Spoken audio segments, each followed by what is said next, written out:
माझं नाव आहे पिंटू अभिमान घवाळे। मी त्या व्यक्तीच्या घरी सिलेंडर घेऊन गेलो होतो, तर त्यांना खाली बोललो मला ओटीपी द्या, तर ते म्हणले ओटीपी नाही आहे, आई गावीला गेलेली आहे।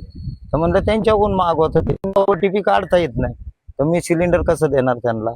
मग म्हणलं मी सिलेंडर नाही देऊ शकतो, ते आम्हाला बिगर ओटीपी शिवाय तिथं ऑफिसमध्ये पावती हे नाहीत करीत, बाय नाहीत करीत। तर मी ते सिलेंडर रिटर्न घेऊन आलो।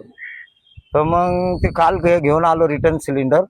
काल बिन परवा बी 2 दिवस गेलेलो, आणि काल बी 2 दिवस ओटीपी नाही आली त्यांना। मग आज तिचा पोरीचा फोन आला, आणि तिच्या सोबत एक मुलगा होता, तो मी ओळखीत नाही त्याला, आणि तो त्यांच्या घरचा बी नाही तो मुलगा। तो खाली फोनवर बोलला तू कुठं आहेस, शिवी दिली त्याला मला त्याने, माधरचोद कुठं आहेस तू? तर मी म्हटलं मी साईबाबा मंदिर पशी आहे, थांब येतो तुझी आई जवळ। तो बोलतो कशी जवळची, तर मी बघतो तुला कसा सिलेंडर घेऊन गेला बोलतो परत। सिलेंडर का घेऊन गेला परत, तुझी अवकात काय आहे बोलतो सिलेंडर घेऊन जायची, असं बोलला तो।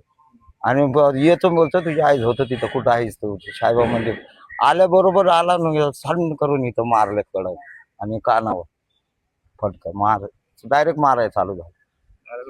हा, कशाने मारलं? त्याच्या हातामध्ये कड होतं, ते कड मारलं इथं, आणि कानावर फायटी मारल्या इथं, फाईट लात मारली। मला त्याची मागणी आहे, त्याला सजा भेटली पाहिजे।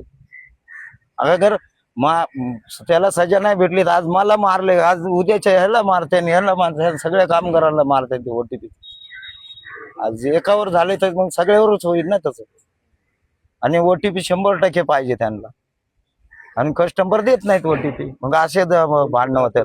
कोण कुठं असतात, गावाला असतात, मग ओटीपी लय त्रास झालाय कामामध्ये। जॉबवाले माणसांचे मोबाईल जमा होत्या, ते ओटीपी नाही देऊ शकत, आणि अल्टिमेट नंबर बी नाही की समजा घरी कोण असेल तर आपण त्याच्याकडून घेऊ शकतो, तसं नाही। त्याच माणसाला, त्याच व्यक्तीला ओटीपी येणार, त्याला सांगता येत नाही तर ते सिलेंडर वापस आणा। अगर जर आपण त्याच्याकडून ओटीपी नाही घेतला तर कंपनी बोलणार की तुम्ही ब्लॅक केलं, 5,000 होतो ना त्याच्याने। त्याच्यामुळे ओटीपी दिला पाहिजे ना। त्याच्यामुळे आम्ही सिलेंडर रिटर्न आणलं होतं, तर हे मारामारी केली।